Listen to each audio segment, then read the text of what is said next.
Assalamualaikum warahmatullahi wabarakatuh. A'udzu billahi minasyaitonir rajim. Bismillahirrahmanirrahim. Alam nashrah laka sadrak wa wada'na anka wisrak. Alladzi anqadha dhahrak wa rafa'na laka dzikrak fa inna ma'al usri yusra. Inna ma'al usri yusra fa idza faragta fansab wa ila rabbika farghab. Alhamdulillah wassalatu wassalamu ala Rasulillah.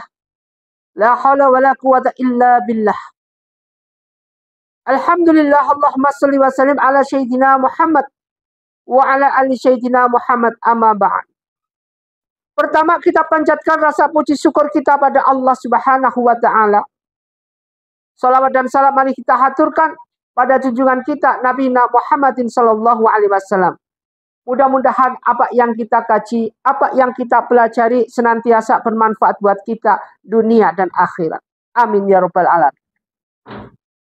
Perlu kita sadari tentang kemarin apa yang dinamakan dengan datangnya suatu keajaiban dari Allah dan datangnya suatu azab dari Allah Subhanahu wa taala. Baik itu azabun muhin, azabun alim maupun azabun muqim. Semua azab itu adalah suatu hal yang tidak bagus sebagai tanda bentuk kebencian Allah, murka Allah kepada hambanya. Maka pada waktu itu kemarin dibahas yaitu wujuhu yawma idin khasiyah amilatun nasibah tasla naron hamiyah tusqa min ainin aniyah. Dan satunya lagi wujuhu yawma idin naimah li syaiha radiyah fi jannatin aliyah. Terbagi menjadi dua, yang dua-duanya satu pihak kanan kebenaran ke jalan Allah, yaitu wujuhu yauma idin na'imah. Sedangkan wujuhu yauma idin khasiyah berpihak pada tangan kiri atau ke neraka Allah. Maka disebutkan tadi naslan naron hamiyah. Sedangkan perumpamaan ini yang datang dengan berbagai dalih tidak mudah diterima oleh hamba Allah yang dalam hati kategori hatinya tertutup. Sungguh beruntung kita yang pada poros sekarang ini hati kita terbuka. Dibukakan oleh Allah Subhanahu wa ta'ala. Sungguh kita bisa bersyukur. Buktinya apa Ustaz? Buktinya sekarang kita masih dalam suatu majelis pencerahan bimbingan amalan atau PBA.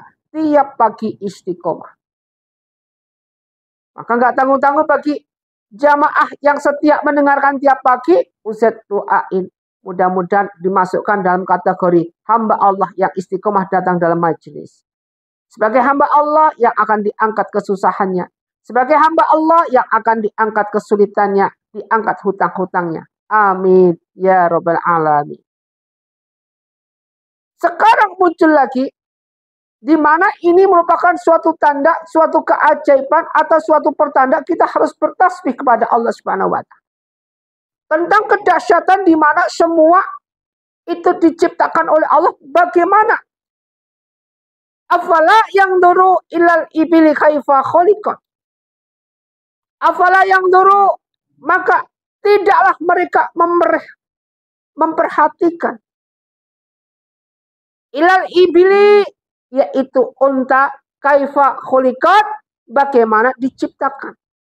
Jadi unta yang dalam perjalanan berapa mil tidak pernah mengenal haus, bagaimana ini diciptakan. Seharusnya kita bisa berpikir siapa yang menciptakan, pasti ada yang menciptakan. Kalau kita yaitu Allah Subhanahu. Tidak terima dengan unta wa ilas samai kaifa rufi'at. Dan bagaimana langit ini ditinggikan tanpa ada penyangga, tanpa ada penggantung, tanpa ada pengait dan semuanya dalam keadaan megah.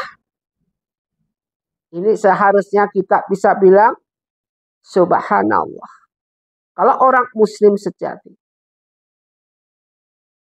Wa ilal jibali kaifa nusibat.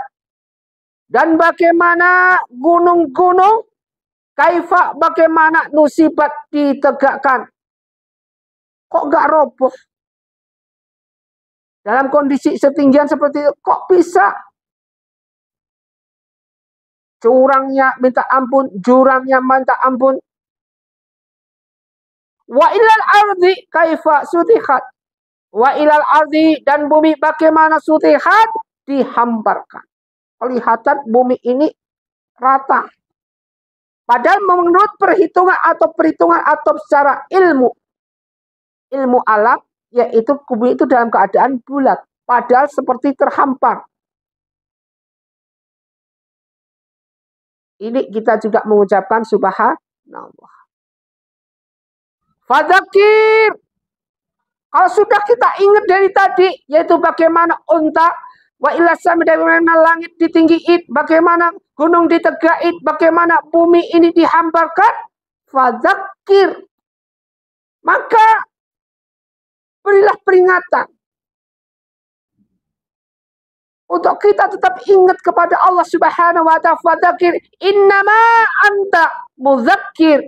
Karena sesungguhnya engkau ya Muhammad mudzakir, hanyalah pemberi peringatan. Jadi Rasulullah diturunkan ke bumi untuk mengingatkan, mengajak, memberikan contoh terbagus sebagai panutan. Agar manusia selamat menuju surga Allah Subhanahu wa ta'ala.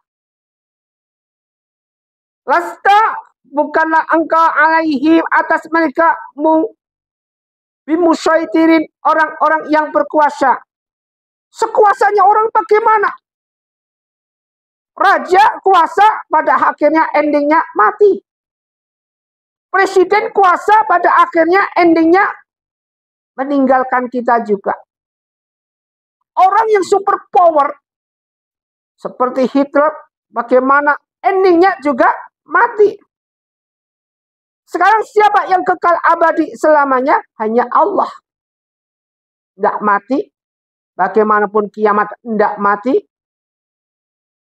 Tetap dalam keadaan tidak tidur juga tidak hidup. Ini merupakan suatu kebesaran di mana pikiran kita tidak bisa menginjak pikiran apa yang Allah terapkan. Artinya kita sebatas memohon pada Allah keselamatan dunia dan akhirat. Illa man tawalla wa kafar, illa kecuali orang-orang tawalla berpaling wa kafar dan kafir. Berpaling dengan keimanan, tidak mau menyebut nama Allah, dan kafir wa kafar dan kafir. Wa yu'adzibuhullah, maka Allah akan mengazabnya. Masya Allah. Al-azab akbar, yaitu azab yang sangat besar. Fa yu'adzibullahu 'adzaban akbar. Fa yu'adzibullahu 'adzaban akbar. Kalau Allah sudah mau mengazab dengan azab yang paling besar, azabun azim, azab yang sangat berat, Masya Allah. Tidak ada satu orang pun, siapapun itu yang bisa menolongnya. Perhatikan dengan jelas. Perhatikan dengan kebesaran Allah. Apapun bentuknya, kita tetap fokus bahwa hanya Allah yang maha segala yang bisa menolong kita. Mumpung di dunia, gunakan taubat dan nasuha. Inna ilaina, sungguh kepada kamilah ia bahu mereka kembali. Suma inna alaina, kemudian sesungguhnya kewajiban kamilah kisah bahu membuat perhitungan atas apa yang mereka lakukan. Siapa apa yang mereka lakukan? Ya manusia-manusia seperti kita ini.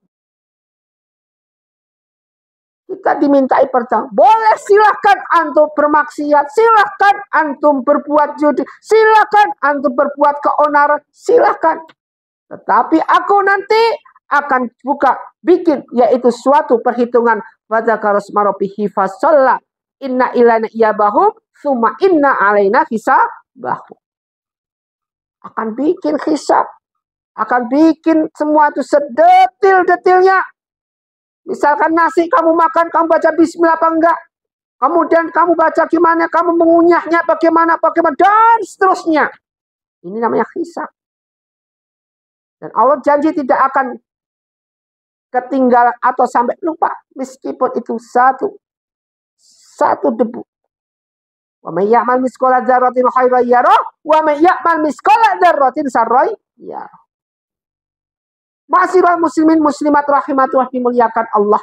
Apapun bentuk ketentuan daripada surat Al-Ghasyiyah ini mengingatkan kita tentang adanya dua golongan, tentang adanya suatu hal apa yang dinamakan azab, tentang adanya peringatan buat manusia, bagaimana manusia diberikan suatu hal nasihat atau diperlihatkan, dipertontonkan bagaimana langit digantungkan, bagaimana bumi ini ditegakkan, bagaimana gunung ini dikuatkan, dan bagaimana semua tetap bagaimana. Fungsinya apa? Fungsinya agar kita bisa mensyukuri nikmat Allah Subhanahu wa taala. Masyiral muslimin muslimat rahimatullah dimuliakan Allah. Jamaah pencerahan bimbingan amal jatah dimuliakan. Marilah dengan ayat-ayat yang sudah dijelaskan untuk kita mendapatkan atau menginginkan banyak maghfirah dari Allah. Marilah kita mulai sekarang mumpung kita masih hidup, kita galakkan diri kita untuk senantiasa menduduki Baitullah, yaitu rumah Allah Subhanahu wa taala. Menduduki bukan berarti berkuasa, tetapi ingin menjalankan suatu bentuk ibadah.